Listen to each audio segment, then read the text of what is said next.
This is a recently discovered burial site of Wagner PMC mercenaries near Irkutsk. Here basically the residents of Buryatia, Transbaikalia and the Irkutsk region are buried. According to human rights activists, necrologues were published only for 5 of the victims. From the very beginning of Russia's full-scale invasion of Ukraine, thousands of mobilized were sent from Buryatia. Coffins are coming back in an endless stream. There are no reliable statistics of losses in Russia, and a large number of relatives of the victims are simply not told where their loved ones are and what is happening to them. So you can save money on payments and hide the truth more reliably. The Kremlin's goal is obvious: to use representatives of national minorities as cannon fodder, says activist Maria Vyushkova.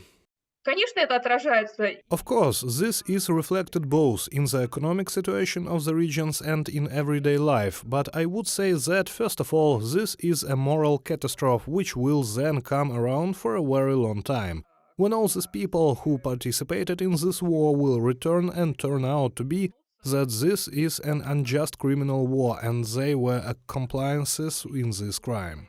Ingushetia and Dagestan turned out to be the leaders among Russian regions in terms of real wages falling last year, Caucasus Realities reports. More than a third of the population lives below the poverty line in Ingushetia. In neighboring Dagestan, the same situation. The Russian government is recruiting low-income sections of the population for the war in Ukraine by promising salaries several times higher than the average salary in the region, by not giving potential recruits real information about what to expect in a war, and by using propaganda during community gatherings. Hello, fellow Marines. Russia is an imperial state that destroys the identity of the colonized peoples, says sociologist Igor Eidman. In the occupied territories, Russia has always sought to eradicate and destroy the language, culture, traditional way of life, and religion of the indigenous peoples. This was 3 centuries ago, and now.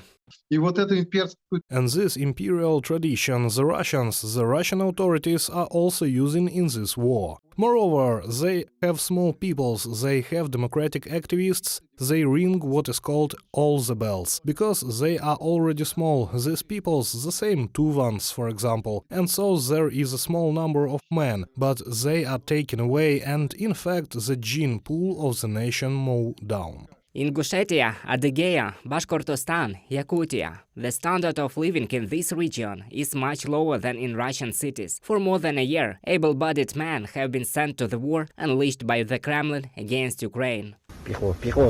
Living conditions in the infantry are terrible. You won't see that on TV. We are filming this for ourselves.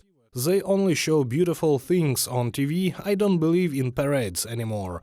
Where is all this technology? They said that they would not send those mobilized to the front line, but they did. And the local authorities promised to help their families with carrots, cabbage and onions.